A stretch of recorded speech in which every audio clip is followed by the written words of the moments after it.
Hello and welcome to Togat, everyone. My guest today is Ezekiel Gebissa. I think this is the second time in a row you joining me, Ezekiel. So thank you for the time.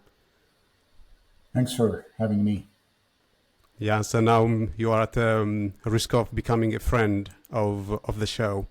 And a lot of people enjoyed our previous conversation, and a lot of people were telling me to bring you back.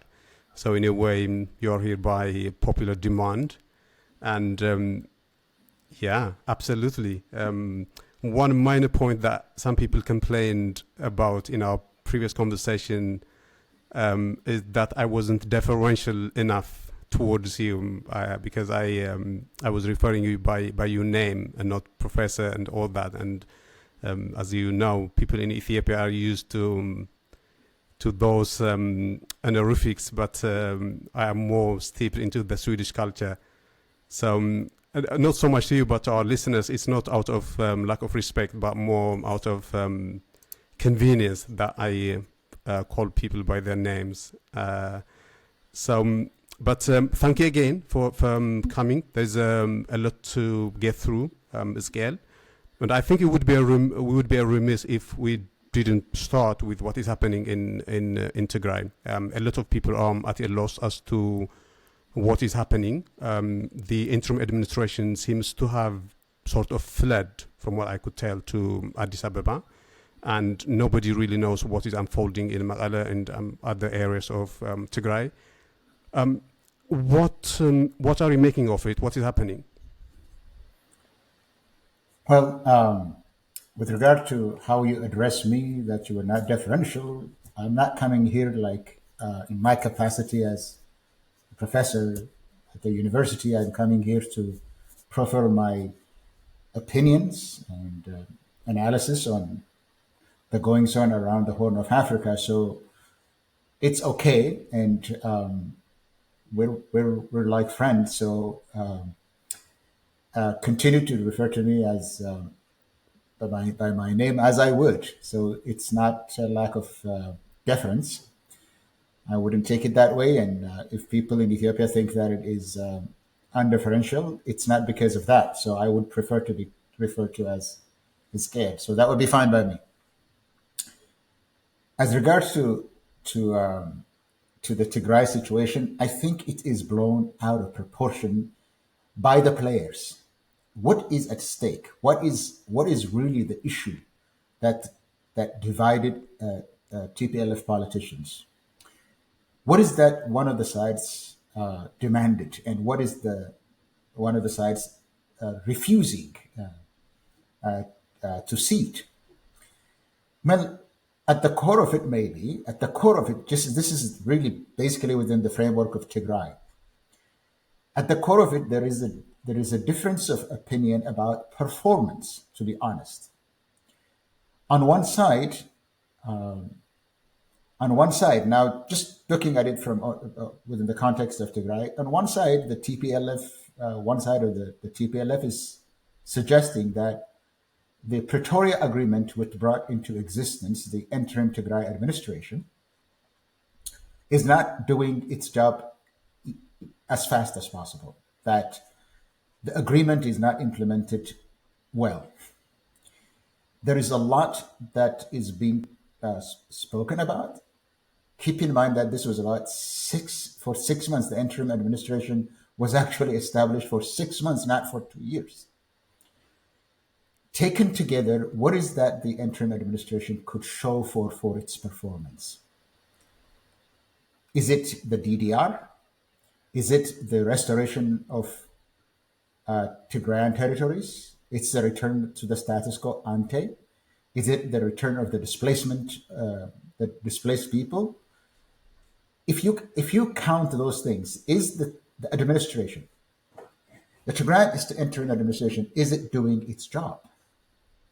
This is not about which side are you on. It's simply an analysis of the mission that was given to the interim administration to make progress in 6 months. But it's 2 years later that we're really talking about conflict in Tigray. So simply on the basis of the facts on the ground, you can say the interim administration is not doing its job as efficiently and with the desired speed. One can agree on that, that the displaced have not been returned. Tigrayan territories have not been returned. In fact, the occupiers, and this is a right term to refer to the occupiers in southern Tigray and western Tigray, whoever they are, whether those are Eritrean forces from the north or the Amhara forces from the south, or the federal government, which is actually training forces to in the Western Tigray region. They have not done their job. They're not even showing any progress report on that. On the DDR, the demobilization, have they, even for those people who were demobilized, did they give them what is necessary to rehabilitate themselves? On both counts, without really going into the details, the performance report is due and it's not adequate. So to ask for the reformation or reassignment of personnel is not really an illegitimate ask. It's not, as far as I'm concerned. So as far as performance is concerned, without really saying who's going to be let go or not, the interim administration needed to be reformed or do something about it because it was not doing its job. I guess that's what my judgment is, that if the TPLF on one side is asking the president of the interim administration has not provided adequate leadership, it's not a big ask. It's not even destroying the interim administration to ask the president to be changed. Isn't that what the issue is? Isn't that the president needs to be changed? That's all the ask was. So it's really being blown out of proportion, saying that we're going to return to war. This is about collaborating with the Ethiopian federal government or collaborating with the Eritrean. Why are they even connected to this? If the issue is that, why are these issues of accusation and counter accusation relevant in this case? So in my view, people need not be concerned about political issues. They have political differences, they have administrative differences, and these must be addressed politically and administratively. That's all there is to it. But I'm not minimizing the danger of how they speak about an issue which is at the core of it is about performance review. That collusion with Eritrea, even though the TPLF faction that is accused of collusion with Eritrea, time and again have said, we have nothing to hide. We have not done any collusion with Eritrea. Even though they have said so many times, that keeps being repeated, but there is no evidence. There is no evidence showing that there is a collusion with Eritrea. On the other side, that if one is kind of become an instrument for the Ethiopian government, there is a lot of evidence on that regard. Number one, this is how the Ethiopian leader acts. It's sowing differences and pitting one group against the other. This is not done only in Tigray; it's done everywhere in the regions of Ethiopia. So there is a track record of the Ethiopian government meddling in internal affairs of states and pitting one group against the other. My question in this case is that why are Tigrayan politicians, TPLF politicians, not unable to rise to the occasion, even though within Tigray, the TDF, the civic organization leaders, they have begged them. Why was this political issue not resolved? Why is the agenda of Tigray, which is peace in Tigray, the restoration of constitutional order in Tigray, the return of displaced people, all of these are important issues. The land is still occupied by Eritrea in some areas, which the Ethiopian government, after denying it for almost 2 years, has now come to acknowledge that Tigrayan lands are in Eritrean hands. All of these are matters that matter to the Tigrayan people. That's the agenda. Why they are unable to do this is a question, and it could lead to some difficult issues. So it is really an issue that could be settled politically and administratively that is blown out of proportion to collusion with another country, being a puppet of the government. These are really irresponsible acts on the part of the politicians that is concerning the people of Tigray, and they don't deserve it. The people of Tigray really do not deserve being treated this way after coming through horrible, horrible siege and horrible war that had cost Tigray so much. And this heartbreak is really understandable on the part of people, the disappointment that ensued from the squabbles between two groups of Tigrayan politicians. Well, you've raised a lot of points that we will come back to at various points during this conversation, Ezekiel, and especially the, excuse me, the alleged collusion between the TPLF and the Eritrean government, and also because people are warning that there might be war between Ethiopia and Eritrea. So we'll discuss that in connection with that. I think we will have seen some publications to that effect lately. But if we could get back to the issue of the performance of the interim administration, you seem to believe that the lack of performance is due to lack of effort or application on the part of the interim administration. Whereas if we had people from the interim administration, what they would say is that the lack of performance is not due to lack of effort, but because of, number one, obstacles that the TPLF is allegedly putting against them in Tigray, and second, the federal regime is not acting in good faith. That, I suppose, is what they will say. Do they have a point when they say that? I mean, both sides have a point.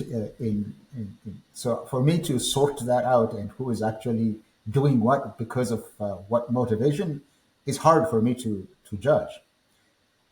Like I said, though, there is a Pretoria agreement that is tying Tigray to Ethiopia. That's what silenced the guns, which is an achievement on the part of Tigrayan TPLF politicians. They're all TPLF. It's that agreement that gave birth to the Tigrayan interim administration of Tigray. In that, the TPLF is in there. They have 51% share. I think that's what I heard. I've not seen any document to that. The TPLF is in there, and the president was nominated by the TPLF and appointed by the Ethiopian government. So the lack of performance is probably which came out to surface recently, which is disagreement between the two. What happened exactly, I can't tell because I'm not privy to it, but what I can judge based on the public record is that disagreement between the two. There is disagreement between the two. One side is, look, when the president, the interim administration says that one of the factions is overthrowing my government, well, let's look at it. What are they asking for? Isn't that simply the change of the president? Does that amount to overthrowing the government? This is really making judgment on the basis of the pronouncements that they make. I don't think the removal of a president is overthrowing the government. It's not, is it? I don't understand. I don't get it. You can change the head of the administration every now and then, and the government stays. But there is a disagreement on this one. The merit is that the TPLF is asking that the president be changed. The president is saying this is a collusion to overthrow me, to overthrow the government, to destroy the interim administration. What is being said? What is that they're asking? Do away with the government? With the government that they are a part of? I don't know about the motivation, but what is based on the public record, it is simply not paying attention to the job that needs to be done. The job that needs to be done is what I enumerated earlier. Because they're not agreeing, they have probably hamstrung themselves from acting and taking responsibility to give priority to the task that is entrusted to them by the people of Tigray, the Grand Tigrayan people's interests and the future of the Tigrayan youth. That is what they should be thinking about rather than the squabbles over changing a president or not. I think the president, if they are, this is my own personal observation, if the disagreement is about the presidency, they could agree to bring forth somebody else. Is it not possible? If the person that is now in place does not have the support of the TPLF, which is where he emanated, then bring somebody else that you agree on. It's a political negotiation, which they could do. If that should not be really taken to Addis Ababa. It should not be taken to Addis Ababa. You can disagree. It's not permanent, for God's sake. This is the temporary administration of Tigray. It is not even a permanent job. If there's no agreement on the occupier of the seat at this point in time, bring somebody that you agree on. It's an internal issue. It's a TPLF issue. But what we see is mutual recrimination. Why they do that, I don't understand. Maybe when you are in positions, when you are a politician, I guess when you are in that position, it becomes very comfortable for you to give it up.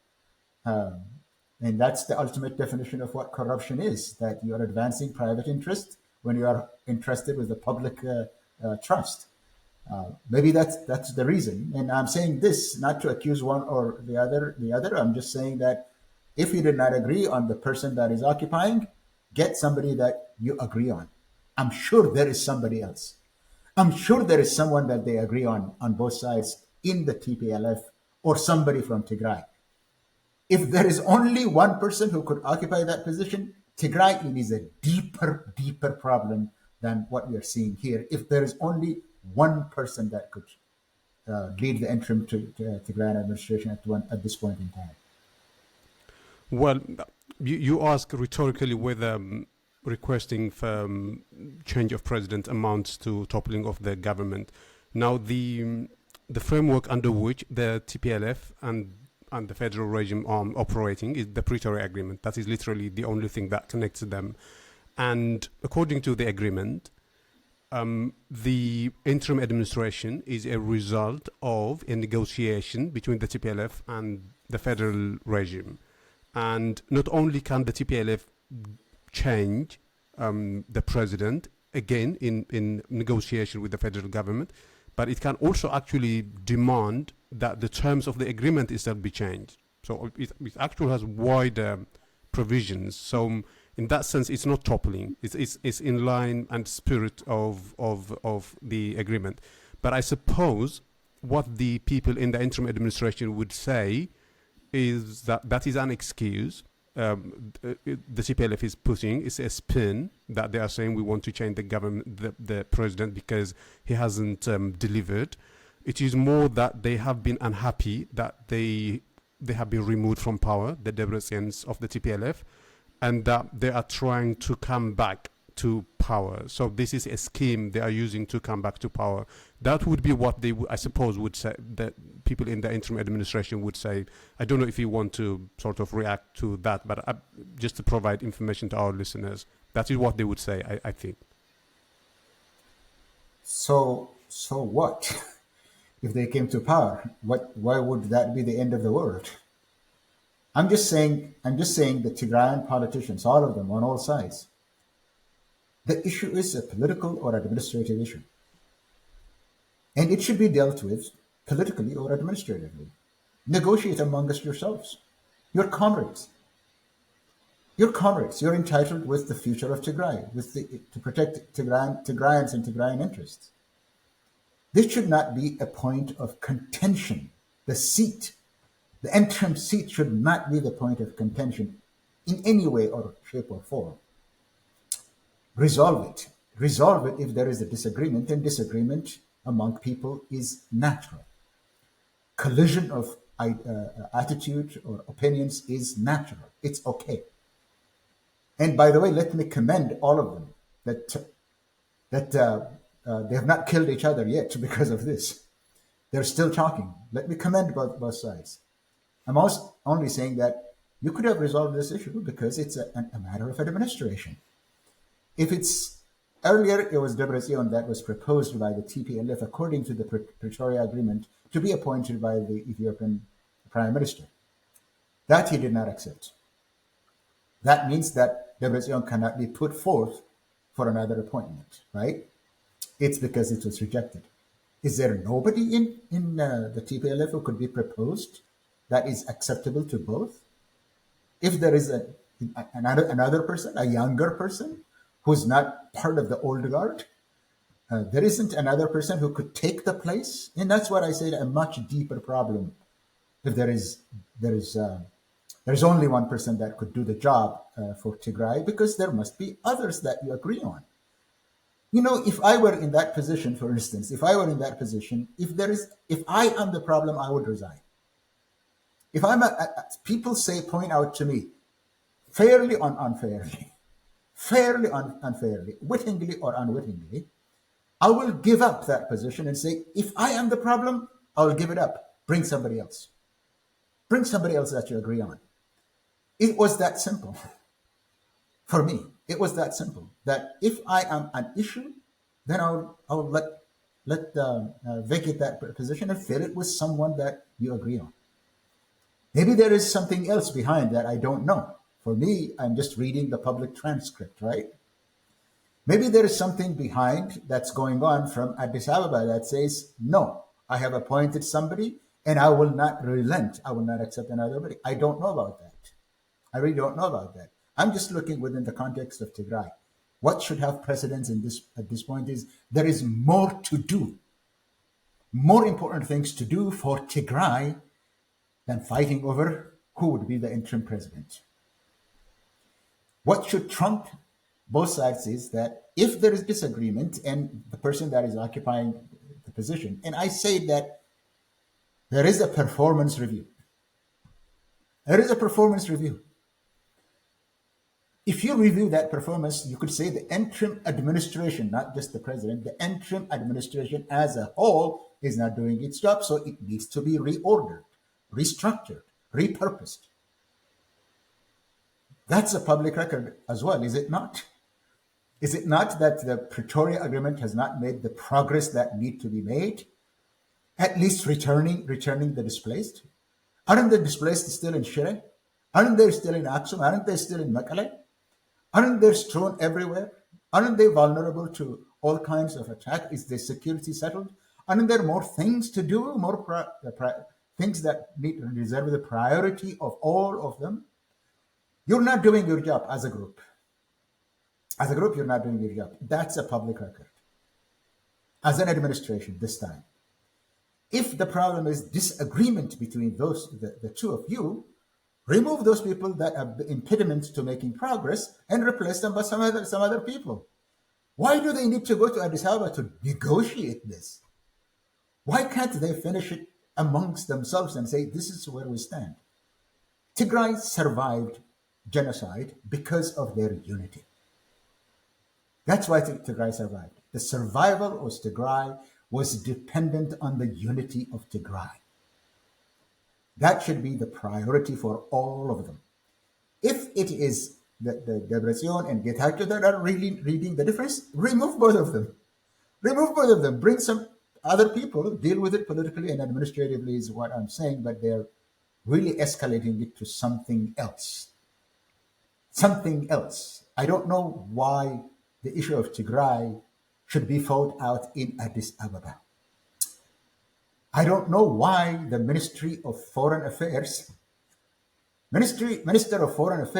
assembling diplomats in Addis Ababa and talking about local issues. I don't understand this. But I'm not surprised. Because this is what the Ethiopian government is known for, sowing discord. Why is it the purpose of the ambassadors in Addis that the difference between the factions led by two individuals should be a national issue that must be explained to the international community. There may be something that I don't know, that I have no knowledge, but I can see that the Ethiopian government is taking sides and blowing it out of proportion. And then it falls on Tigrayan politicians to prioritize the priorities of the Tigrayan people. Well, you make an interesting point. You say that it was bizarre that members of the international community were discussing Tigray issues in Addis Ababa yesterday. I think the thinking then is that for the interim administration to get some sort of traction in Tigray, it should get some sort of Western support, and from that would come some sort of legitimacy. That seems to be the logic, and actually that would be my my next question to you. Is that something that could work if the interim administration doesn't quite have legitimacy now? A lot of people could, of course, argue whether the interim administration has legitimacy or not. It depends on one's political view and a lot of other factors, I think. But that seems to be the reason why the interim administration is sort of appealing to the international community. You mean the president of the president of the interim administration? Yes. Yeah. So it's not the interim administration; it's the interim president. Yeah, I'm confusing the two. Yeah. Okay. Do you need all ambassadors? Take the West. Some countries from the West were involved in the Pretoria Agreement. 2 or 3, and the AU. You need all of them? Is it necessary to talk to the ambassador of Azerbaijan about this? Was it necessary that the ambassador from Cuba should be a party to this? Does that really make sense? Why is the foreign minister? I didn't know the Cuban ambassador was there actually. I'm just saying that it's not really the Western ambassadors that were invited, because I have seen the ambassador from Azerbaijan in there. I have seen African ambassadors, a lot of them there. I have seen from other places. I don't know all of them, but it is the ambassadors in Addis. This is right, the College of Ambassadors in Addis that were invited by the Minister of Foreign Affairs. I don't think these were party to Pretoria. I don't see the importance of it. Like I was saying from the very beginning, the issue in Tigray, without, notwithstanding that it was blown out of proportion, is a local issue. It is really an internal TPLF issue. It's an internal TPLF issue. It's not even, this side is the interim administration and this side of the TPLF is, I think that is a mischaracterization of the issue, because the TPLF itself is part of the interim administration. So this is a very local issue, to be honest. It's an issue that was taken to Addis. It boggles my mind.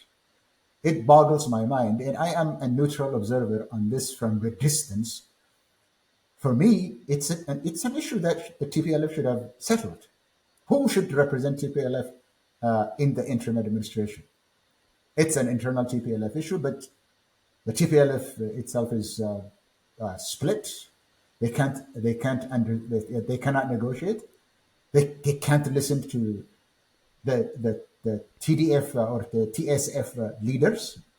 They cannot take the counsel of religious and civic leaders.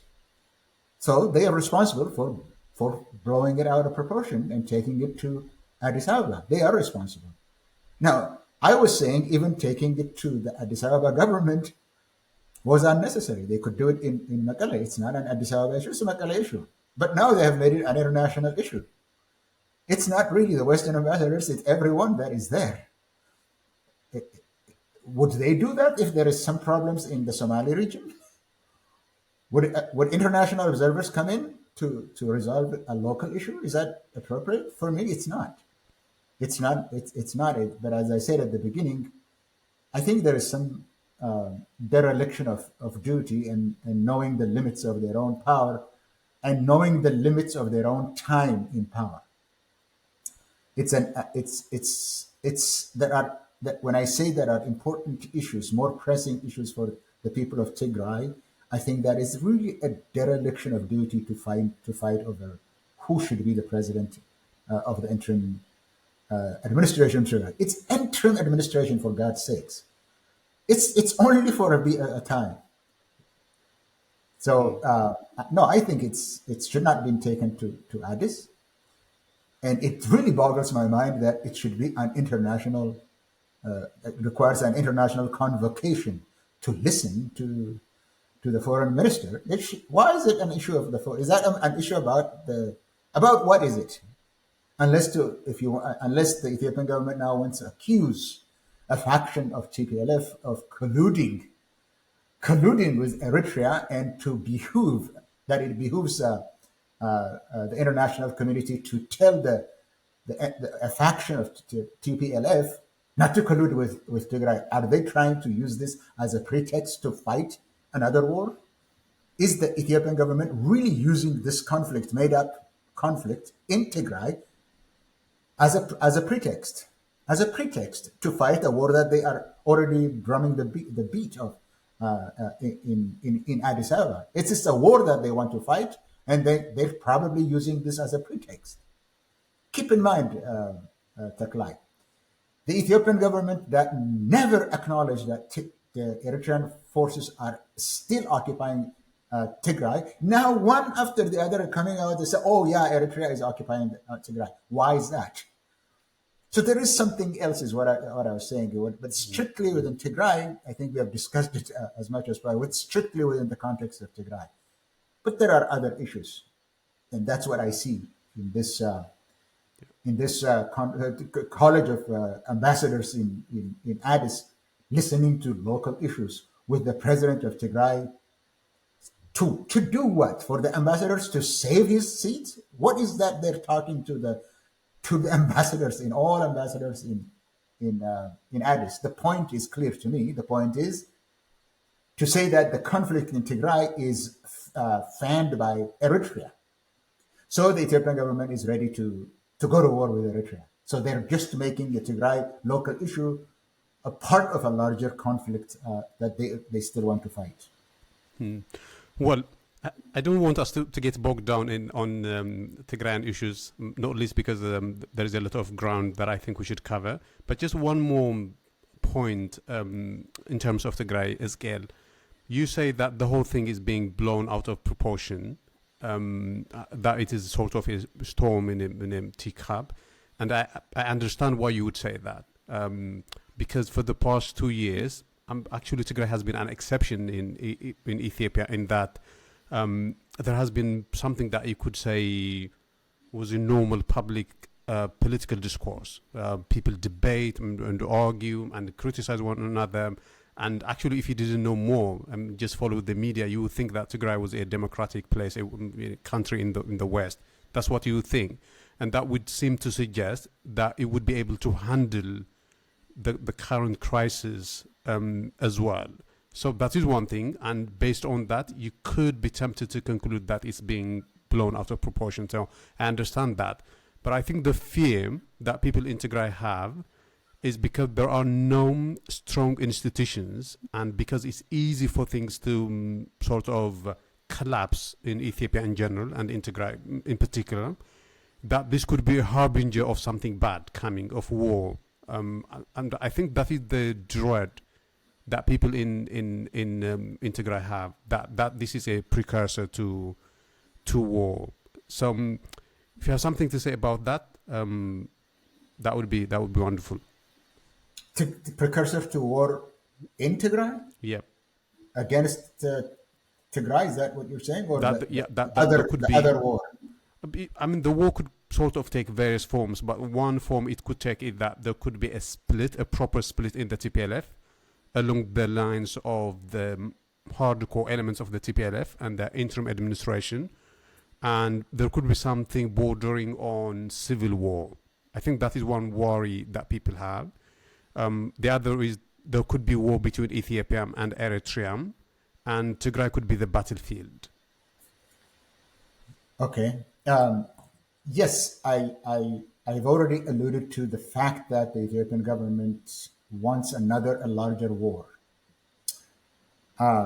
Look, if Tigray politicians have the interest of Tigray and the future of Tigray and the youth of Tigray in at heart, they shouldn't allow this conflict to fester.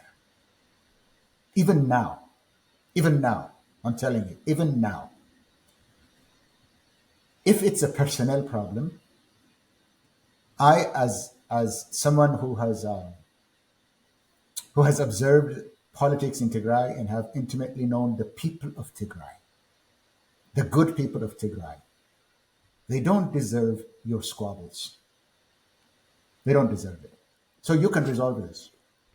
Why don't you just get together, the faction leaders? Why don't you just get together? If this is really about the future of Tigray, if this is about protecting Tigray from another war, why don't you just get together and say, let's the problem makers or the people that are associated with with difficulties and disagreements, why don't they resign together on both sides?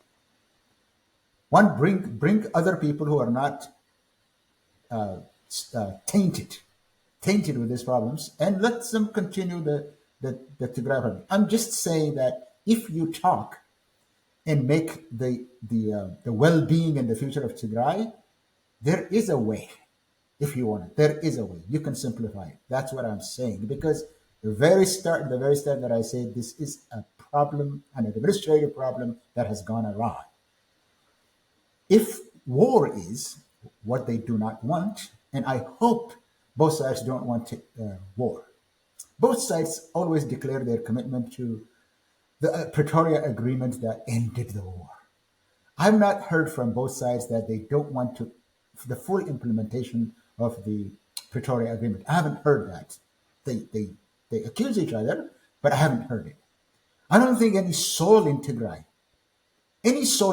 wants another round of catastrophic war. I don't think so. So if they want to, if they have the resolve to find a solution for Tigray, they can, the politicians. Because at the core of it, like I said, it's an administrative problem. It is a political problem. At the core of it. They could do it, even today. Even today. But if they continue to squabble, it might lead to the weakening of authority in Tigray. It could lead to a collapse of the interim government in Tigray. And if they continue this way, is what I'm saying. That becomes an unlikely but inevitable outcome if they continue in the present trajectory of simply disagreeing to disagree.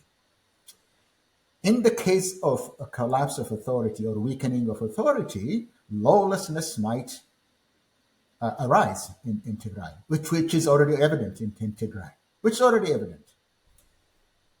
It's a path that must not be walked on continuously in the future. So pull back and resolve. Otherwise, if they go this way, in an event of a collapse of a strong authority to maintain law and order, civil war on different dimensions, or lawlessness, robbery, banditry could be a possibility. Yes, of course, that is a possibility. So look at the abyss. Look at the abyss and pull it back, because at the core of it, it is a political problem that needs to be resolved politically. Even as a solution, I have said, why don't you both sides that are accusing each other at the head of it, why don't you resign and give it to some other people that can work together? It's possible. If you want a solution can be found. But the present trajectory is an ugly one. Now, this is only within Tigray.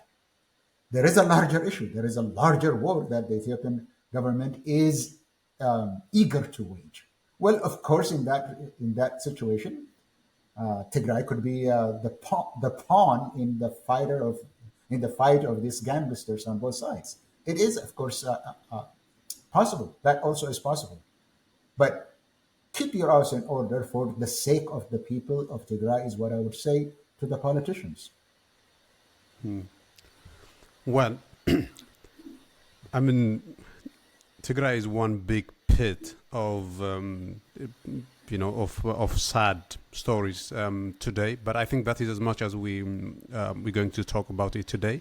If we could turn our attention to Oromia, Ezekiel, there was a curious development. I think it would have been 2 weeks ago, where, according to multiple reports, the story was that Abiy was trying to some sort of corral the opposition parties and make them agree on some sort of interim government or something, where the Oromo Congress Party and the OLF, not the OLF, I think I might be wrong on the names of the party that were involved, but I think you will have OLF and OFC. OLF, absolutely.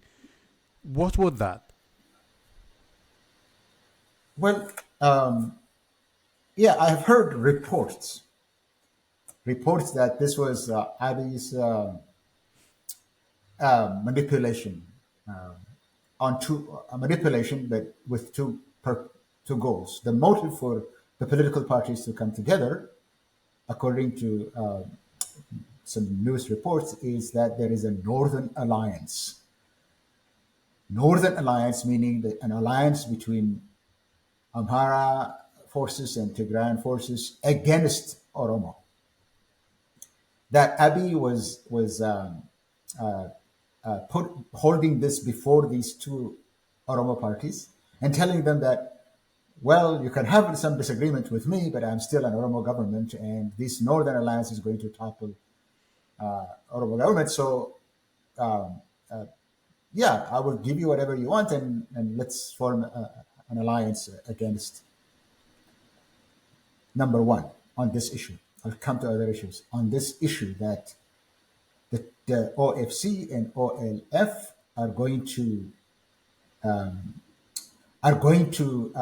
form an alliance with the PP government against Tigray and this alleged Northern front, Alliance. common front of an alliance or a common front between Amhara and Tigray, which, in my view, is not even a possibility unless you have a common enemy. As far as I'm concerned, it's not even a possibility unless you point to this chimera of an Oromo government. I don't know if people in Tigray are going to buy that issue. I don't personally, because we know what happened in the last 3 years. The idea that my brother, the idea that the OLF and the OFC, who have lost everything under this government, the Oromo people who have lost their identity, their property, their children, their rights, their cause, would stand up with this government? What did the Ethiopia government do to us compared to what happened under this government? What is the worst thing that happened to these two parties and to the Oromo people and to the Oromo cause under the EPRDF that wasn't done under this government? Hundreds of thousands of political prisoners that belong to these parties, the devastation of the land, the Oromia everywhere, the return of famine to Oromia, the killing of thousands with impunity. This is really what brings, because this government is allegedly an Oromo hailed from Oromo. I don't think that is a possibility. I don't think even PP dares to ask these two Oromo organizations to come to their rescue. And I don't think these two organizations are going to rally to this cause. And I speak this with certainty because I speak to these two organizations. There isn't a chance. Let me give you another reason why this is not a possibility that people in the public realm could simply judge. What is that they demanded?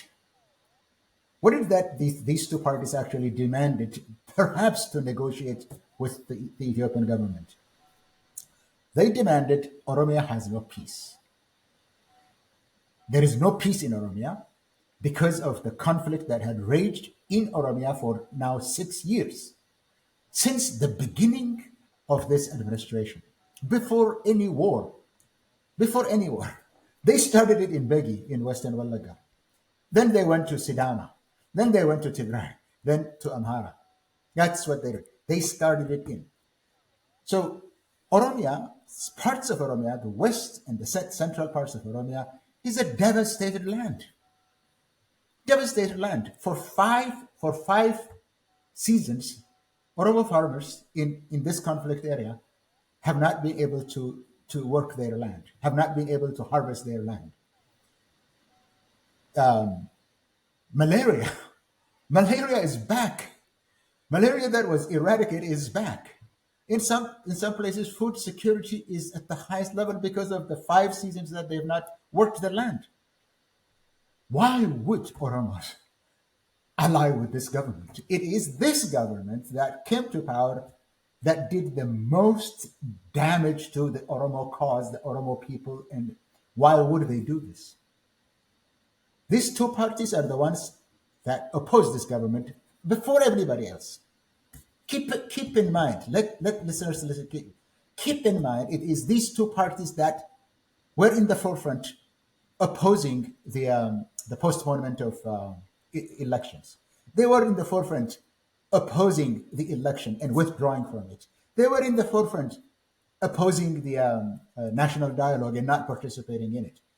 And then all of a sudden they turn around and side with this government. No, they're saying that there is no peace in Oromia.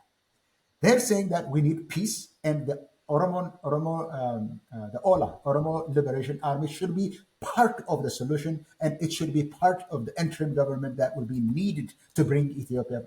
You really believe, people that are out there, you really believe the Abiy government, the PP government, is going to tolerate these two organizations still demanding an interim administration, calling this government illegitimate or unable to bring peace to Oromia? This government is telling the entire world that the peace that is in Ethiopia today has never been seen in Ethiopia. It's an unprecedented peace, is what they're saying. They don't want to hear that they are warmongers. Well, these people, this group actually said that. Second, the Oromia, the map of Oromia, the land of Oromia is being infringed on by others in all sides. And that should be respected. Look, the Fano forces are saying, Wallaga is ours. Since when? You know Madawalabu in Bali? Madawalabu historically is saying that's the cradle of the Oromo people. The cradle of the Oromo people is not part of Oromia. They demanded that. That's what they demanded. And the issue of Addis Ababa has always been an issue for the Oromo people and Oromo political organizations. They reasserted that.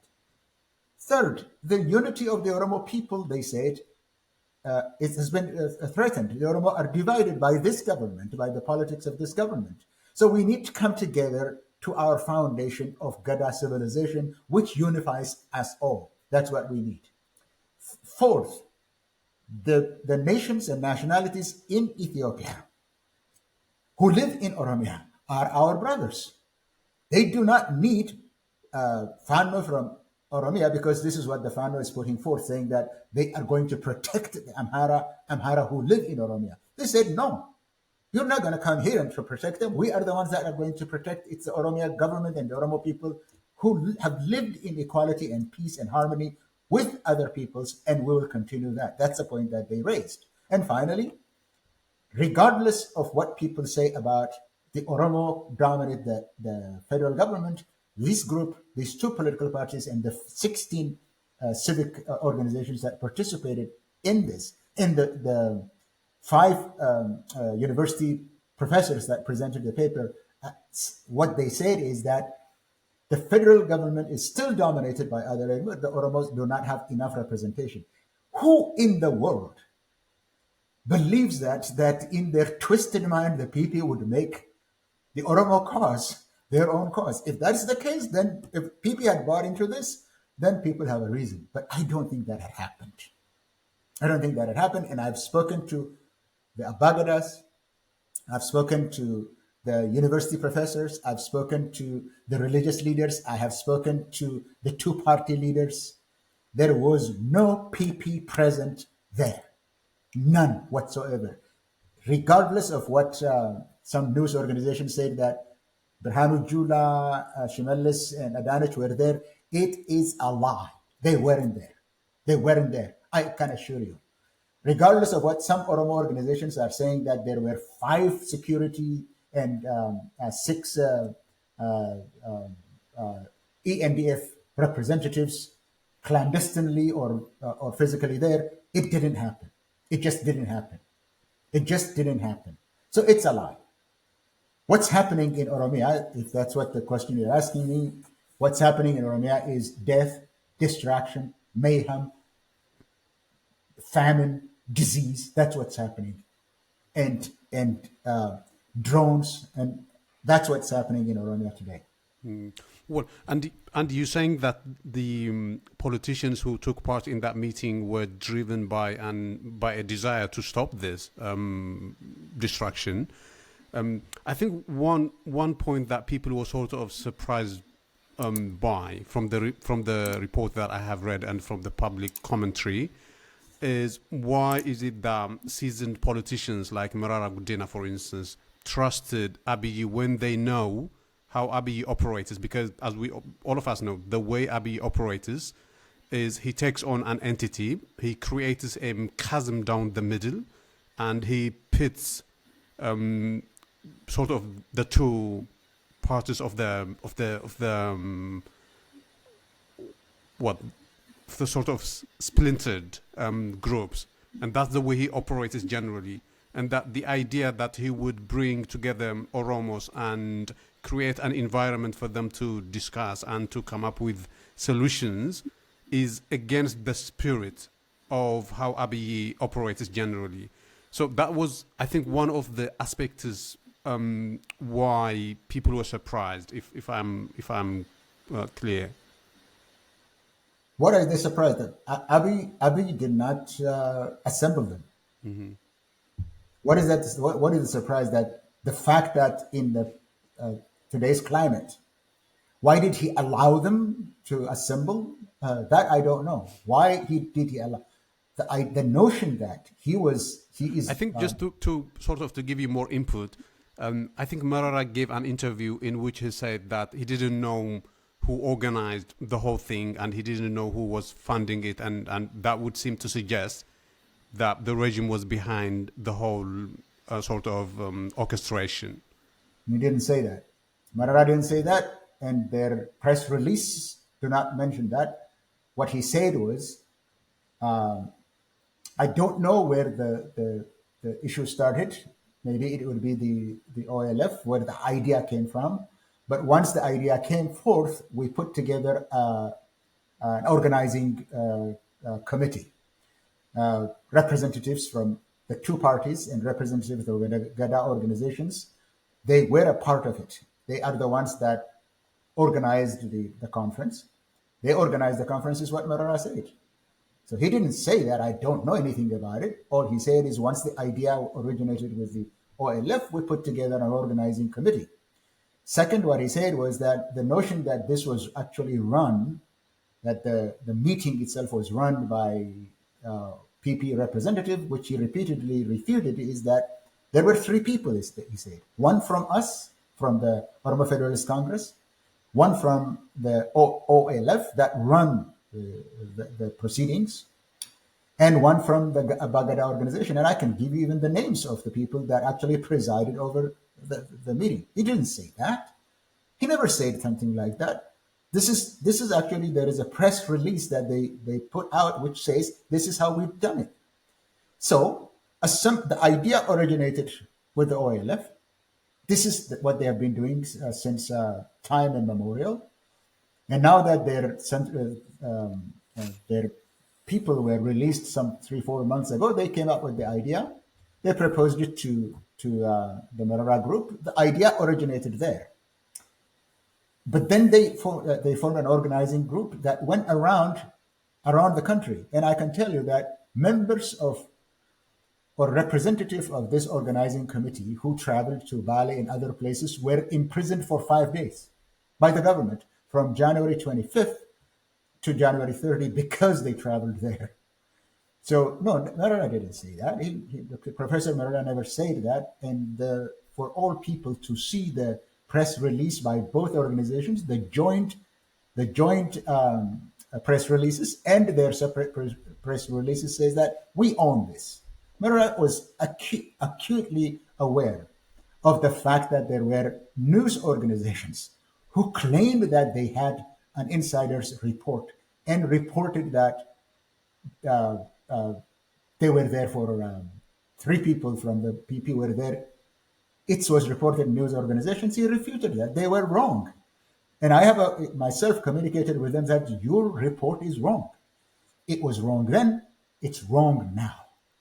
They did not come up with the origin. PP did not formally participate in it. Look, I cannot say that the spy agencies did not have people there. I can't say that with certainty, but they did not formally participate. There were 150 or some 52 people. They all represented 16 organizations, civic and religious organizations, and the 2 parties were represented. And if you put it together, there were 150. We can count 1 to 150 and say they were there. Other people like hotel participants who were there, if you count them, maybe it could be more. Were there people who were disguised as hotel workers but were spying on them? That I cannot ascertain or deny. That could have happened, but not formally. Well, one general observation I have in terms of Oromo politics is that the commentary that a lot of people give regarding Oromo politics is based on translation, and generally a lot is lost, inevitably, of course, during translation.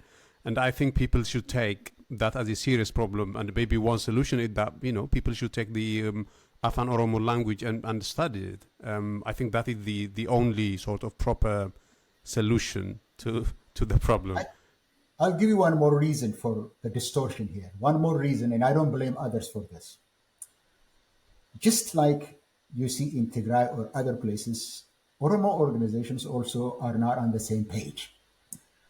Oromo political organizations are not on the same page. They are also fighting with it for the same political space, right? So there were Oromo political organizations that even before the conference was seated, came out in condemnation of it before the organization started. That started the distortion. So I don't blame others for this. It's also the political divisions within the Oromo organizations that actually led to the mischaracterization. I'll take what you said in Afan Oromo, that issues are lost in translation. But there is also internal Oromo politics where one is trying to take advantage of the other. That actually leads to the distortions in the reporting in another language. I think there's a general lack of respect to the Afan Oromo language. I think a language spoken by some 50 million people should be taken more seriously. But in staying there in Oromia scale, I think the other sort of the big elephant in the room, we can say, is the OLM, the Oromo Liberation Army. And as you remember, there seemed to be some sort of negotiation between the regime and the army. And actually, at some point, it seemed as though they were on the brink of a resolution, an agreement. But now that seems to have died in the water, from what I could tell. Maybe you'll have more information. But what is happening in terms of those nascent negotiations between the regime and the OLA? Where are we with that? I think that you're right about the whole organization with the presence of international organizations reaching an internationally sponsored agreement is probably dead. The reason for this is that parts of that fighting force, some parts of the fighting force have already concluded a peace agreement or some kind of peace agreement with parts of them. So the incentive for the government to continue the internationally sponsored had diminished. Now they want to make peace with parts of them, which they succeeded in doing, so that the incentive for the Ethiopian government to sit down with a faction or the rump or OLA has diminished. I can say that with an agreement with what you just said. The reason is because the Oromia government has concluded, I don't call it an agreement, but had concluded some kind of an understanding with a significant portion of the OLA in central Oromia, and many in other places have also taken part in this. And there is a ceasefire. If there is no political agreement that would resolve the issue that led to the conflict in the first place, that's not in the nature of PP. But here there is an understanding, maybe there is a fatigue of war because of the duration of conflict being prolonged more than necessary. The weight, see, guerrilla fighters are part of the people, and the TPP is devastating the entire area of operation. Civilians, farmers, youth, everybody is suffering. So by as they said, draining the sea or the water in order to catch the fish, it looks like they have made progress in that respect. So a peace agreement, and I'm going to take a flak for this, a peace agreement is necessary. I think the PP should conclude a peace agreement with the OLA in order to have a comprehensive peace. But I don't expect that from the PP. And now their incentive for the PP is to mortgage it, to break down the OLA and conclude an understanding or terms of capitulation to different parts of the PP, of the OLA. Well, interesting. You say that the PP is disinclined to deal with the demands of the OLM, and one sense in which that is the case is because PP is not known for resolving conflicts politically. That is simply not in its DNA. So in that sense, I understand you, but it also seems to me that you are implying that from an ideological point of view, the OLA has demands that the people would find unpalatable to accept. Is that right? Are the demands that PP would find beyond the pale or unacceptable? Of course. Look, from the perspective of the PP, the Oromo PP, the demand that the Oromo had, like the Oromo Liberation Front had since 1976 for liberty, equality, justice had been fulfilled. This is what they proclaim repeatedly on the part of the PP. The fact that there is an Oromo prime minister is a sign of fulfillment of the Oromo demand. So they don't say that the OLA has a legitimate cause. This is what PP officials repeatedly say. The last time the prime minister himself was in Nakamte, where he proclaimed, Bilis Omnera, said, we're free. We're free. If you're talking about cultural demands about your language, you said, we can make the Oromo language a language of science and technology, but it is a free language. All the demands, the long-standing demands, have already been met. They've already been fulfilled. And the symbol of it is that there is an Oromo guy in the office of the prime minister or on the throne of Menelik. That's what they say. So they were not ceding on that.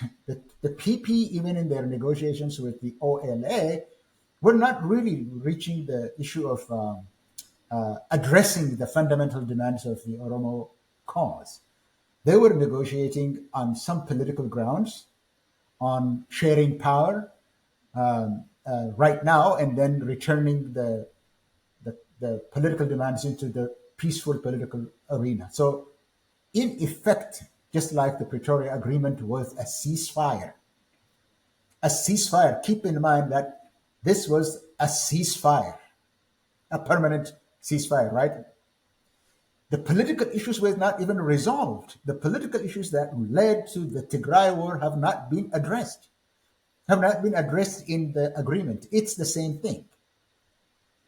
It's the same thing with the OLA. It was about agreeing a ceasefire, the terms of ceasefire, where the military and political aspect. On the military aspect, let me start with that. On the military aspect, I think they were on the verge of agreement to make the OLA remain in its own areas, but now become the provider of peace and security. That was the general understanding of not the DDR, but they had a different term for it. They had a different. They're on the verge of agreement on the military front. On the political front, they agreed to make some of the leaders of the OLA give them some positions, as they did to so that got into agreement. They are now appointed as officials of the government. Says that we will give you some positions in the Oromia government. PP was willing to do that. But the OLA was saying, now what we want is power sharing, not allocating seats, positions in your government. That was where the breakdown started. They were power sharing. People did not want to hear, and the OLA did not want to be subsumed in the PP government. So that is where everything broke down. Well, but isn't this interesting, Ezekiel? Because if you listen to the commentary regarding Oromia from Amhara circles, one of the recurrent themes you hear is that this is an Oromo government and that it is trying to recreate Ethiopia in its own image. That is one of the things that you constantly hear them say. And then here you are telling us that the supposedly Oromo PP has actually refused to address Oromo demands, historical demands. What explains that sort of?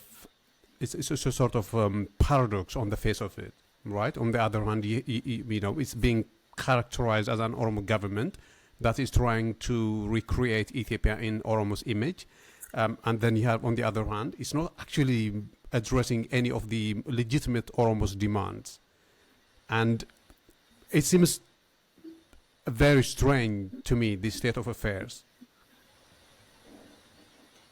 Now, the notion that this is an Oromo government is at best disingenuous. At worst, it is simply denying that the Oromo have a cause whatsoever. It's disingenuous because the people that came to power, albeit the prime minister from Oromo, is the Oromara. It's the Oromara that replaced TPLF. They're still there. You could say the PP, the Amhara PP is also a junior partner to the Oromo PP because the prime minister is an Oromo. You could say that. But the prime minister is Oromo, the deputy prime minister is Amhara. The chief of staff is Oromo, the deputy chief of staff is Amhara. And if you go down in the Ethiopian Airlines or telecommunications or other spots, still it's dominated by non-Oromos, still to this day. What makes it an Oromo government? Even on the part of assuming power is what I'm saying. The visible image of assuming power, they're sharing power. It's the Oromara that replaced the TPLF. They agreed to remove the TPLF and they shared power. So even on that one, it's disingenuous. It is harmful in this, to say that this is an Oromo government that is actually destroying everything Oromo. Everything Oromo. That is The the land. irony. That is the irony. Yeah. So it's harmful is what I'm saying, to not feel for the Oromo people who are paying an unprecedented price under this allegedly Oromo government. But this guy that came to power, but keep in mind that the OPDO, which is what it is even today, the OPDO was not an organization that was born of an Oromo struggle. It was created by the TPLF. They've never had this organic relationship with the Oromo people, the OPDO. Never. PP is not an organization, for God's sakes. It was the OPDO, and then to change their name, they make it themselves OPD, and then they call now themselves once again our Prosperity Party, PP. But as far as personnel is concerned, it's the same group. It's the same group. The generals are the same group. The officials are the same group. The political cadres are the same group. So this is not an Oromo organization. Its origin, it wasn't. And that is what is in power. If it's an Oromo government, Oromia should be benefiting under this government. So it's really disingenuous. Now, Abiy wants to recreate, if Abiy, who is now the leader of this party, who also came from that group, that OPDO group, grew up to adulthood, learned everything that he learned in that group, as a spy, as a soldier, as a politician, as a member of parliament. He was part of that same group. He has no experience whatsoever outside that. This is the man that is interested in becoming the king of Ethiopia. Not the king of Oromia. Oromia is too small for him. And he said that to that effect when he became prime minister in Bahar Dar, when he said the Oromo nationalism has diminished the Oromo people to insignificance by espousing a separatist goal. Their politics is, the Abiy PP politics, the Abiy Oromo politics is, we are from Oromia, we own everything. Oromia is the big part of it, and now we dominate everybody else. We in the Oromo struggle never started the domination of other people as a goal of the Oromo. The Oromo, we wanted equality, justice, and dignity, nothing more. But this is a group that, in the name of the Oromo, wants to create in the name, nominally, an Oromo hegemony. That's what they want. This is not the Oromo cause, though. This is not the Oromo cause. The Oromo cause is for liberty, for equality, for justice, and dignity. That's all. That's all. And this applies to everyone. The Tigray cause is that. Now the Amhara cause is that. The Somali, the Sidama, the Walaita is all of this. The same goal. The Oromo have the same goal. Dominating in the language that they're speaking, the people, they're saying, we're going to dominate in private, in Afan Oromo. That's what they're talking about. That's why they need to be replaced, by the way. This is why they need to be replaced, because they are about preponderance of number to be a preponderance in politics. That's not the Oromo cause. Well, you say that they need to be replaced, and I don't think that there will be a lot of people who would disagree with that assessment. I think that the issue in terms of the way out is what is the way out? So, for instance, for me, from here, it looks like that the war between OLM and the regime seems to have gone into a stalemate. That is what it looks like from here. Maybe I'm wrong. And if anything, it would just be a protracted war. And people look at that and say, what is the way out? if you could just focus on Oromia, and maybe in some sense it's very difficult to separate what's happening in Oromia from the wider picture. But if you could just zoom in Oromia, what is the way out? I think I have addressed this issue. The Oromo cause is for equality, for liberty, for dignity. That's the Oromo cause. And we need an Ethiopia dominated by none, but by equality. The question that you're asking me is, look, the goal is the same for all. The end goal is the same for all of us. We have the same cause. What this government is trying to do, sometimes retreating to the Oromo, sometimes retreating into the Amhara.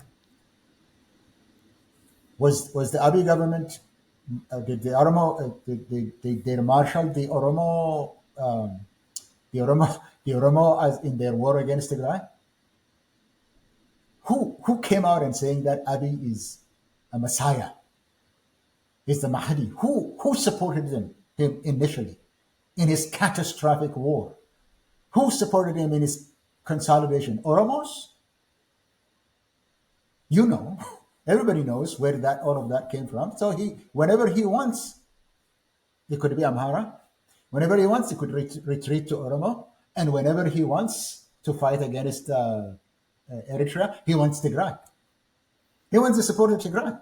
Don't be surprised about that, his retreat to Oromo. So the goal is known. We know the goal for the last 50 years in Ethiopia is the cause for equality of nations and nationalities, the justice in economic and social justice in Ethiopia. The last 50 years or 60 years is what I'm talking about.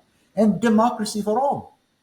Since the student movements is what I'm referring to. That has been the goal. It has not been achieved.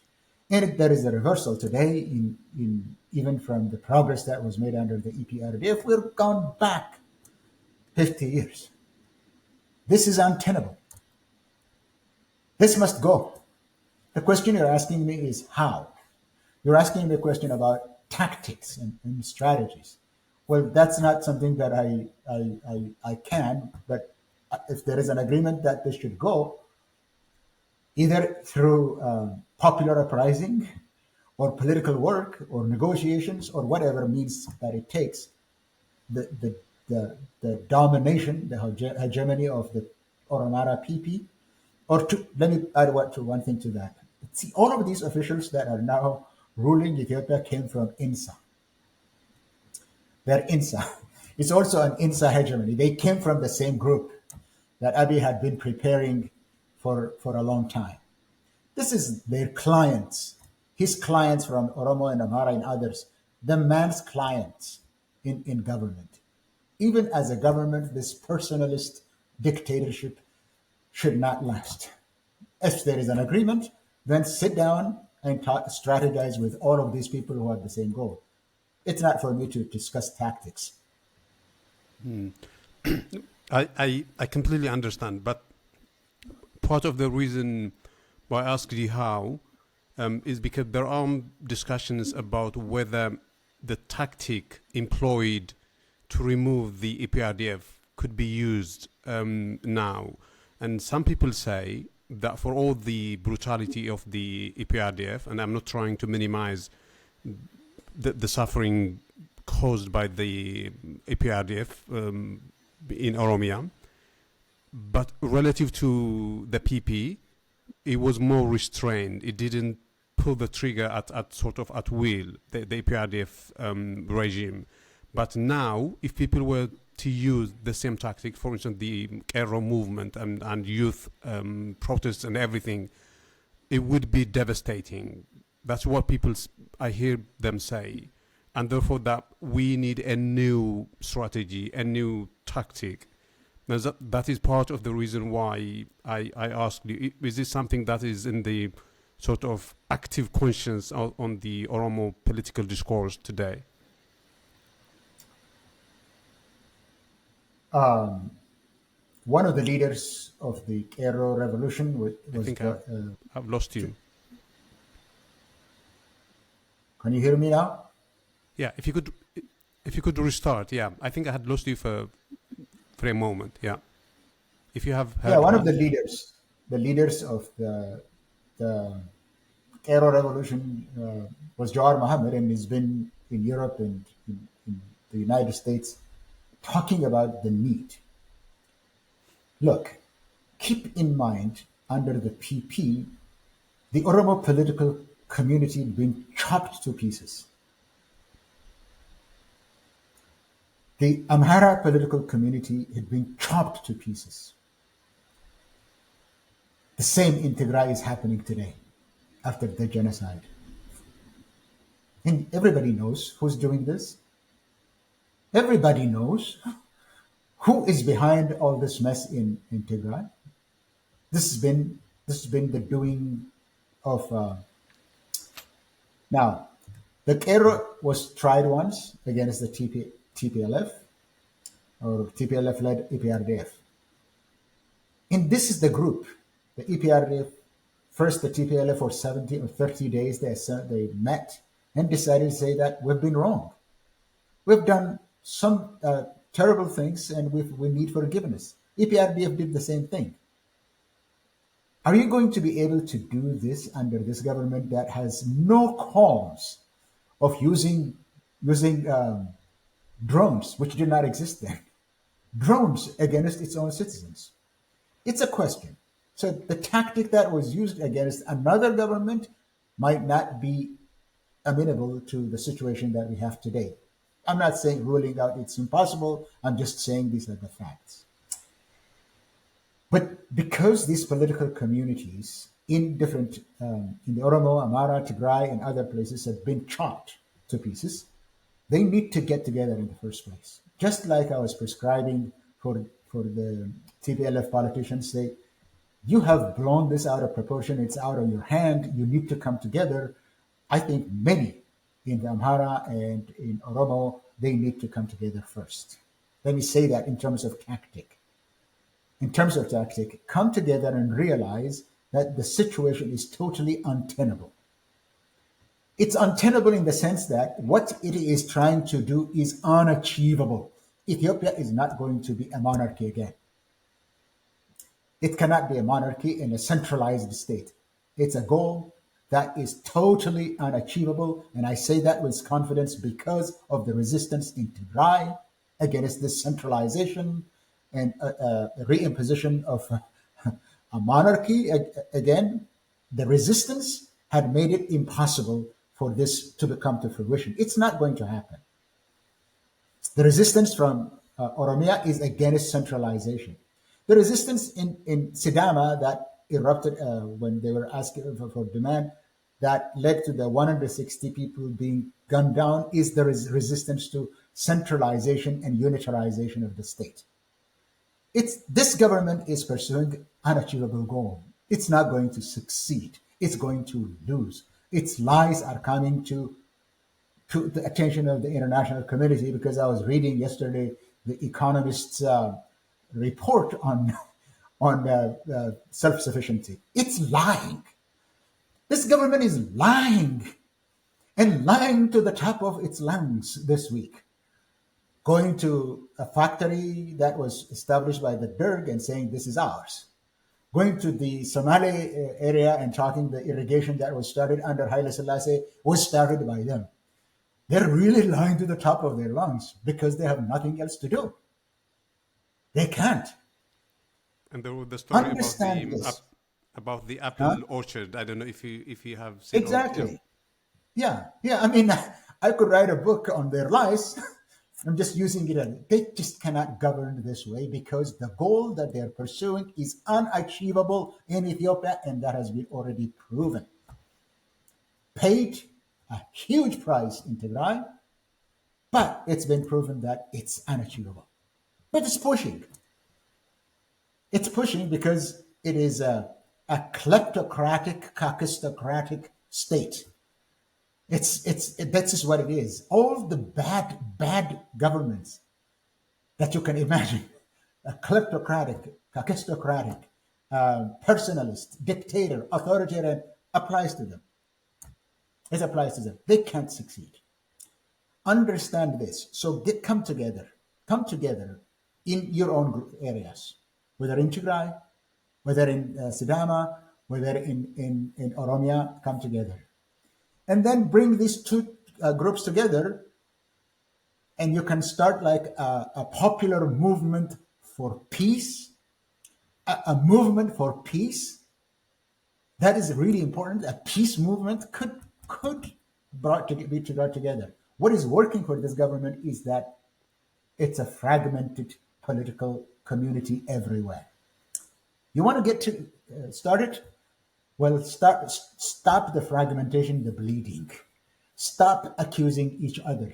And I say this in Oromia as well, pointing up fingers. And I alluded you to about this earlier when we talked about stop pointing fingers to among the opposition.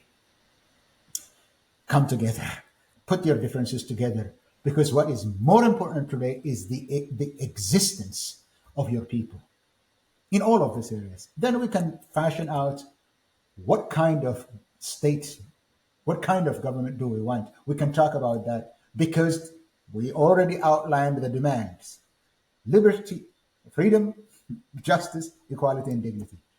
I'm sure we are not um, totally unable to bring this people together and craft a solution of the kind of state that we all demand. Well, that was a lot of words for my listeners to do a bit of googling as well. What was it? Kleptocracy and kakistocracy, and did he say gerontocracy as well, and a dictatorship, authoritarianism. So good luck with that. I say that to our listeners. But earlier you briefly mentioned Fanom, Ezekiel, and you made the point that they have expansionist ambition, and there is no doubt about that, which is why they continue to occupy Western Tigray. The ambition is to annex it legally in due time. And they have the same ambition in Wallagam as well, in the places you mentioned. And of course, the issue of Addis Ababa is one of the most animating subjects in Fano circles. If I could put you on the spot for a moment, Ezekiel, and maybe start with the issue of Addis Ababa. How should that be resolved? Because you know the sort of, should we call them, controversy around Addis Ababa, the debates and a lot of issues. What should the final arrangement or resolution be regarding Addis Ababa? And then we will come to the other places where they are trying to annex. I don't think that's a controversial issue of all the political controversies. I'm very sensitive on this matter. That's why I'm trying to couch my language. But by all means, I understand. Go. I understand. Addis Ababa is in Oromia. From the perspective of the Oromo people, because of a long history, Finfinne is regarded as the belly button of the Oromo. That's how it is known. You cannot do away with that kind of attachment of the Oromo people to Addis Ababa. But it is part of, geographically and historically, it's been part of Oromia. Recognize that. But Addis Ababa will be administered by its own citizens, its own residents. Simple. Addis Ababa will be administered by its own citizens. But it is recognition, extend recognition, that it is part of Oromia, and it's also the capital city of this, the regional state of Oromia. These are facts on the ground. Nothing can be done about this. But it will be, the administration of Addis Ababa is up to the residents of Addis Ababa. They govern themselves. They govern themselves. The residents of Addis Ababa, like any city, they would govern themselves. But even saying that, there is nothing that cannot be resolved through negotiations. The problem about Addis Ababa is, why do you even raise the issue? I can raise any issue, for God's sakes. I can raise any issue as my right, but rights demanded, that means rights enjoyed. To make it rights enjoyed, it's a matter of negotiations. Rather than making this is a very sensitive issue, nothing is irresolvable through negotiations. So I don't think this is a big problem. Recognize that Addis Ababa is a part of Oromia, and then you probably name names in Oromo heroes and heroines in Addis Ababa to show that it is, and Addis Ababa will be governed by its residents. That's it. Any outstanding issues about Addis Ababa could be resolved through give and take. The problem is, like I say, that you can't raise that issue. You can't raise this issue. I can raise any issue. Anybody could raise any issue. Raising the issue is not a problem. That's where we're stuck. That's where we're stuck. We can raise any issue, but you negotiate and settle it by law, through negotiations, and respecting the rights of everybody. Look, is Addis Ababa going to be self-sufficient without without Oromia? It's encircled. The water, everything comes from Oromia. The refuse or the garbage from Addis Ababa goes to Oromia. It's necessary that Oromia and Addis Ababa negotiate their relationship. It is necessary because of geography. The Somali region cannot say that, or Sidama region cannot say that because it's not in that territory. Nothing nothing could be unresolved. What is required is goodwill and negotiations and settlement, and go back to the negotiations over time too. Well, I think the sort of extreme elements would say that no single people or ethnic group or nationality, or however you want to put it, should not have more right than others in terms of ownership. They would say that everybody sort of came from somewhere else anyway, and how much back in history do we go to determine who should own it? So they make those sorts of points, but I think you would be aware of them. So it's not any news. But in terms of the other places, I think one of the causes, sort of cause célèbre, actually, I could say, in terms of the Fano, is they say that a lot of land has been annexed from Amhara to other places, and that they have a historical right to regain it. So that seems to be at the center of the Fano cause. And you get the sense that there should be some serious conversation between the Amharas and the Tigrayans to resolve that. There should be a serious conversation between the Amharas and the Oromos to resolve and put pay to that problem. What kind of conversation should be had to go past that sort of fighting over land?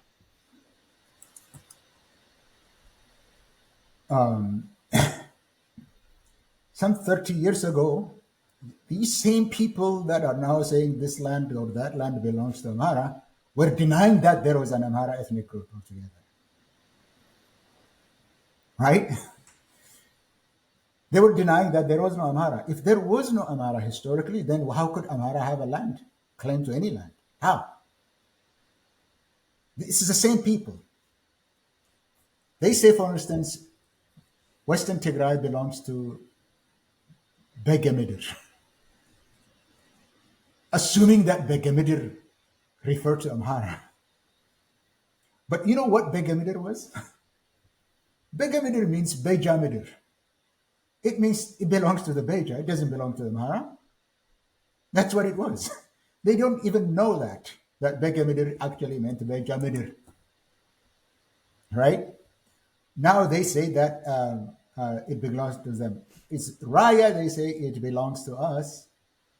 But you know who lived in Raya historically? All the way from Oromia through Shawa, Ankober, at Aye and the Oromia region today through Harbu, um, Kombolcha, Dese, Wachale, Waldaya, Urgesa, all of this were the people from Oromo lived on them. No Oromo is saying, let's claim that back. Just because you were there, now it's the Amhara politicians, not the Amhara people, definitely. The Amhara politicians are saying, we were in Bale in the 15th century. They say they were in Gamogova in the 14th century because there was a church found there. I don't think these are serious claims, as is the case that they claim to Western Tigray is a serious claim.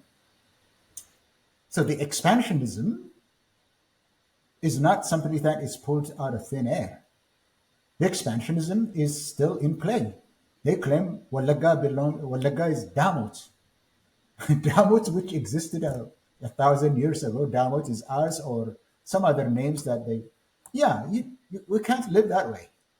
We cannot live that way. We share that same space. Oromia is not demanding other places like Oromo inhabited land in Gojam, Ambara, Matakkal. These are still Oromo inhabited areas. They're not demanding that. Now, all of this, I do not say that people cannot claim a land or lay claim to a land. All I'm saying is that we just have to sort it out. We just have to sort it out. Just because you raised the demand, it doesn't mean your demand is legitimate or uncontested. All of this can be resolved. You could, the Amhara could say that. But what is wrong is what they did to Western Tigray and Southern Tigray, taking it by force and claiming it to the end of days. That's what they're doing in Wallaga. They've already taken land, 20 districts in northern Wallaga, in the Horogudru area. They've already taken it. That's not tenable. In all of these areas, it's not acceptable. But all of this could be resolved through negotiations. That's what we need. We're tired of war. Let me give credit to the Gojam Fano, the Fano in Gojam. They have now come to accept that they are demanding rights for Amhara, and they don't have this expansionist demand as well. They're actually saying that we will defend Amhara, Beta Amhara, and then we will negotiate with the rest of Ethiopians to create an Ethiopia that belongs to all of us. So I will commend them in that regard. But what they have been saying at this point is wrong.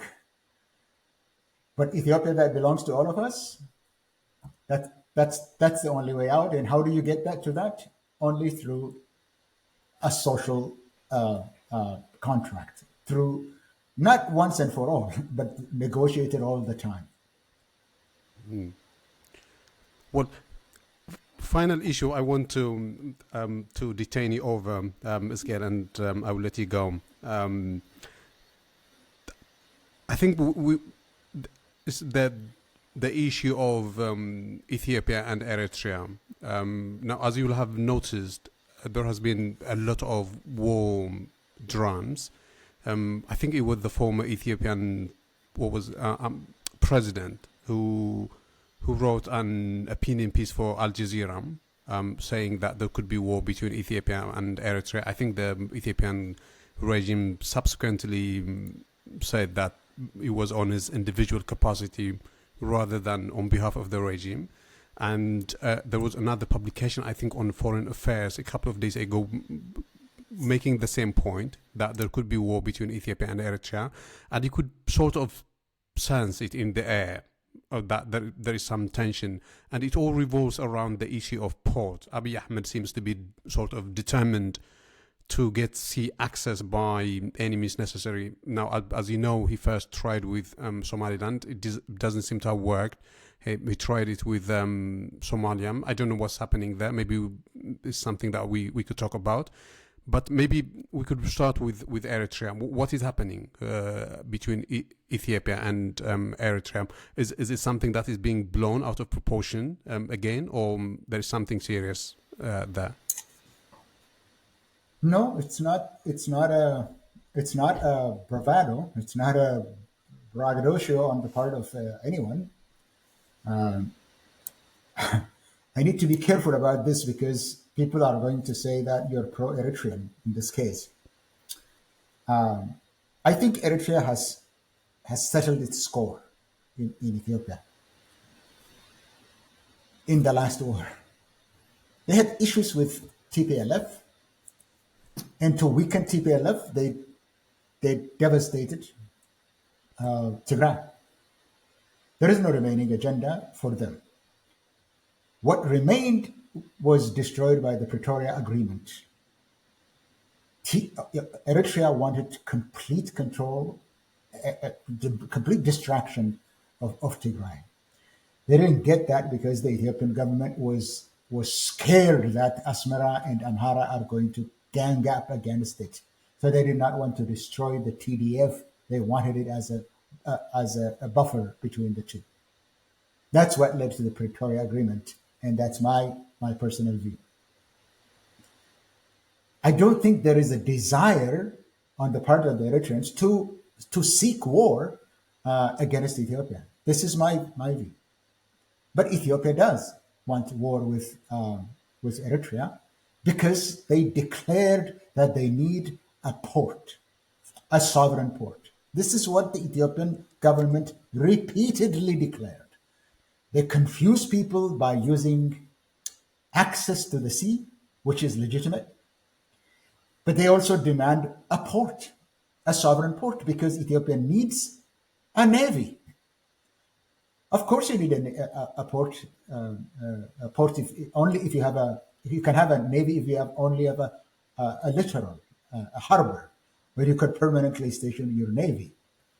Ethiopia has created a navy, and of course, if this navy has to become a navy that Ethiopia could rely on to defend its maritime interests, then it needs a harbor.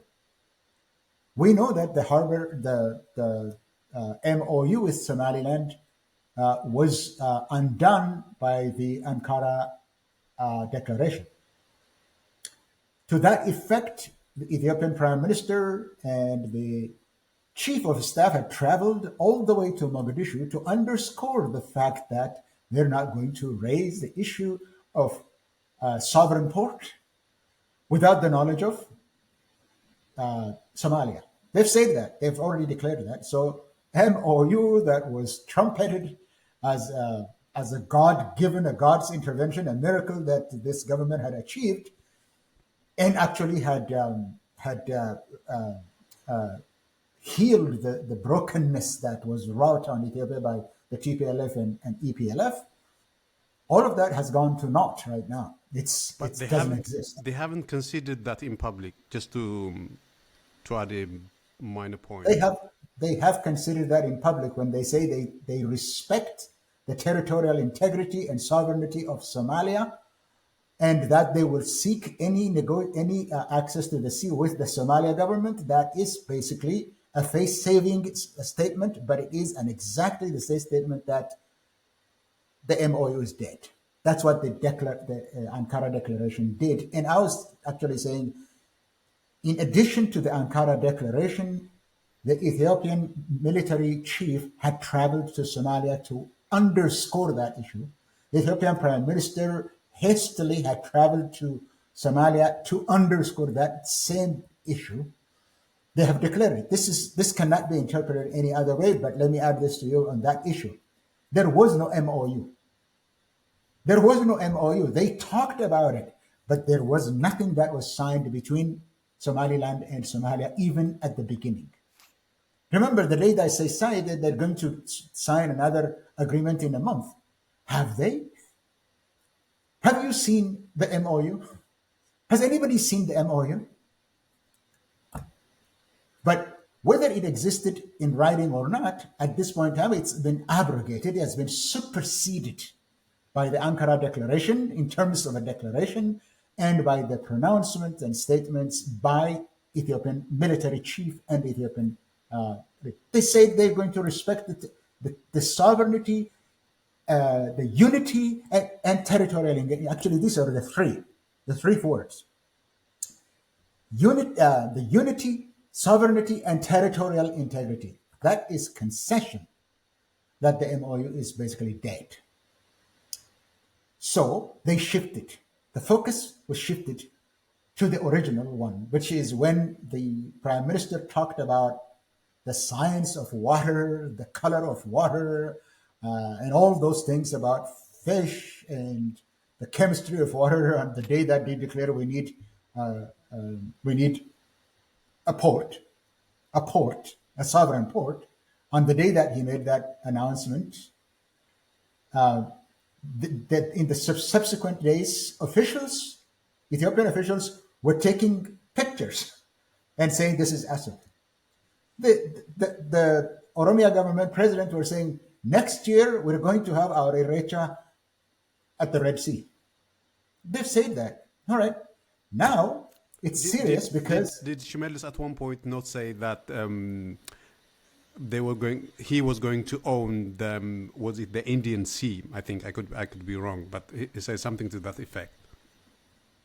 Could have said that, but the issue that is really relevant to the point that I'm making is that they laid claim to Assad.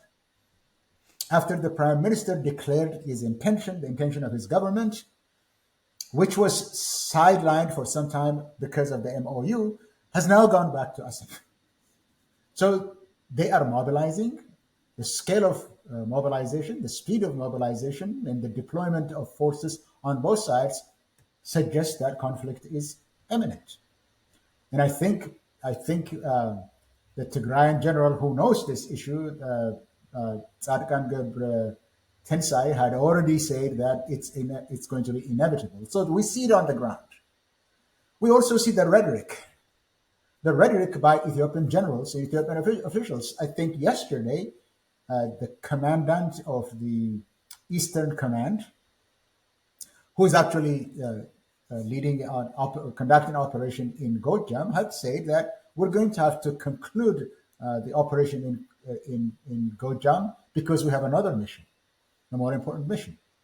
The chief of staff had said that our acquisition of a port is inevitable. He'd said that on the Adwa Day, on the celebration of the Adwa, he'd made that pronouncement. That rhetoric has since escalated. The issue that I mentioned earlier, that the foreign minister assembling all the diplomatic corps in Addis and telling them that we have conflict in the north, is basically saying that we need to return land to Tigray. Our sovereignty is violated by Eritrea. This is basically belligerent discourse. I don't see how this, looking at the mobilization and the division in Tigray being used as an excuse, the media discourse in Addis Ababa and in Asmara, I don't know how war can be avoided. But this is not a war. I don't know if the Ethiopian government wants to do it. This is not going to be the Tigray war, as devastating as the Tigray war was. This is not going to be a cakewalk for the Ethiopian army that is hollowed out. This is not going to be a war that is going to be won from the sky by using technology, as they say. We're going to fight a technological war. What they mean is we have sufficient drones that is going to disable the strength of the Eritrean military, which is the mechanized division. They're going to disable it, and the Isaias government is going to fall in Asmara. That's the calculation, and they will install their puppet government in Asmara. Would that end the war? Would that end the war? This is a region, the Horn of Africa, already known as the Ark of Instability, historically, is really roiled by a civil war in the Sudan, a devastating war in Tigray that lasted for 2 years, a conflagration in the Middle East, and the Horn of Africa basically is part of the security system of the Mediterranean, the Red Sea, and the Gulf of Aden, and even the Indian Ocean. It is a part of it because 40% of the vessels, the vessels that pass through the commercial vessels, pass through these two areas. So it's part of it. This is not a conflict that is going to be limited there, and the Somali government itself is engaged in a war with the Islamists, and engaged in a war with its own regions, its own regions. The Juba region, for example, there was a conflict in which the Juba forces actually decimated the federal forces. It's unstable. Yemen, as you know, on the other side is also under the control of the Houthi forces. So it's going to be a destabilizing war that has no end. I don't know if they're going to stop this. They're going to see this because the one thing is relevant. Only one thing is important for the Ethiopian Prime Minister: his power, not in the long term, but in the short term. He doesn't see the eighth and the ninth ripple effects of his action today, because look at what happened to the war in Tigray, which they cherished and went to and with fanfare. The destabilizing effect of it is still lingering on today. But they're going to engage in another war. I think this is going to be a conflagration. The Ethiopians are not interested in listening to the rest of the world, but it's going to be a most devastating war for the whole area, all the way to the Indian Ocean and all the way to the Mediterranean basin in terms of refugees, but an impact on the world economy because it is a key corridor of international trade. War seems imminent, but it's not a war that the Ethiopian government is going to win right away. It's not. Well, I mean, as you alluded to, there doesn't seem to be any joined up thinking or plan as far as Ethiopia is concerned. And as we all know, Abiy is a transactional person. All he's thinking is, how do I survive tomorrow and the day after? God knows. That is how Abiy thinks. But in terms of the propaganda drive from Ethiopia regarding the port, one thing you sense is that by they I mean the people in the Ethiopian regime, from Abiy all the way down, they seem to be under the impression that if they were to invade Eritrea tomorrow, they would get support from the West. That seems to be one of the premises they are operating under. Are they right to believe that? And actually, they also seem to suggest that the reason they would get Western support is because, one, there is a desire on the part of the Western community to remove Isaias, because Isaias is a source of immigrants and all that to Europe and to the US. And that if Ethiopia were to invade Eritrea and control the coastal area, it could become a sort of stabilizing force and deal with the Houthis as well that you mentioned. So there seems to be a sort of a grand thinking as far as that is concerned. Maybe, yeah, if you could say something about those things, and we're going to end there. What the assumption is remove Isaias and replace it as by who as the anchor state in the Horn of Africa? By Ethiopia under Abiy? Who in the world believes that? The Russians? The Americans? Who? The Russians are, yeah, they were in Ethiopia talking about Navy, a surreal conversation, because Ethiopia does not have a Navy. But the Russians have concluded an agreement on naval base with Eritrea. The Americans have been going to Eritrea. We're trying to normalize relations with Eritrea, and actually making a point under the previous administration of avoiding Ethiopia when the defense secretary went to Djibouti and flew from there to Nairobi. They were making a point of disregarding Ethiopia as the anchor state and crowning Kenya as such. The center of gravity for peace and stability has migrated from Addis to Nairobi. It's clear. This is really clear. I don't know about the present administration. They don't, if they even have a policy governing their a doctrine governing their activities in the Horn of Africa. But I don't think that the rest of the world now believes that the Abiy government is an anchor state. In fact, everybody had now concluded, both in the region and the larger powers, the middle powers and the larger powers. The middle powers are important in this case. That Ethiopia is now a force of destabilization. The Chinese believe that. The Americans under the previous administration maintained that. Replace him with who is the issue here? Replace is not what I see. It's the strength in Eritrea that I see because Egypt has its own problems with the present government. Sudan has its own problems with the present government because it provided support for the RSF against the Sudanese government. It was the channel through which the Emiratis were channeling financial and military wherewithal to the RSF. Djibouti has its own problems with Ethiopia because the very idea that Ethiopia wants another access to the sea does not sit well with the Djiboutians. It doesn't. And Kenya doesn't believe that because Ethiopia promised to support their candidate for the AU chairperson and then reneged on their promise. They're really mad at them. Somalia and Somaliland are in this arc of alliances that extends from Turkey through Egypt, Sudan, Eritrea, Djibouti to Somalia and Saudi Arabia. Who is going to pull Isaias out of this?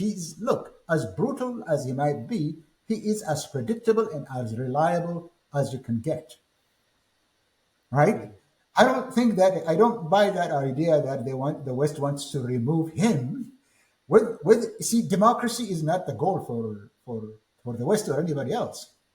What he does to his own people is not a priority for the West. The issue of human rights or democracy or protection of civilian life is not. I think migrants might be an issue for them. I'm telling you, he is the one that is actually helping to stabilize migrants from Eritrea alone. How about the fight with Eritrea? Remove Eritrea from there, the migrants are going to come from everywhere. The migrants from Eritrea, they have been migrating everywhere for the better part of 30 years. That they can manage. But a war, the very fact aimed at removing Isaias or not, the very fact of an event of war is going to unleash a much larger scale of migrants from that region, from Eritrea, from Ethiopia, from everywhere, all the way to the southern shores of the Mediterranean. That's the choice. In the choice between the trickle of migrants from Eritrea and the flood of migrants from the destabilized Horn of Africa, it's not even a choice. Well, thank you, Ezekiel. One really final point. If you could give a sort of words of advice to the diplomatic corps in Addis Ababa, as we mentioned earlier, they are trying to deal with a lot of issues in terms of Ethiopia. I think the conflict in Oromia, in Tigray, and maybe sort of obviating the war that could break out between Ethiopia and Eritrea. And clearly, you are someone who is an astute observer. You know what you're talking about. Clearly, everybody listening to us could see that. what words of advice would you have to the people in Addis Ababa trying to deal with Abiy? Remove Abiy.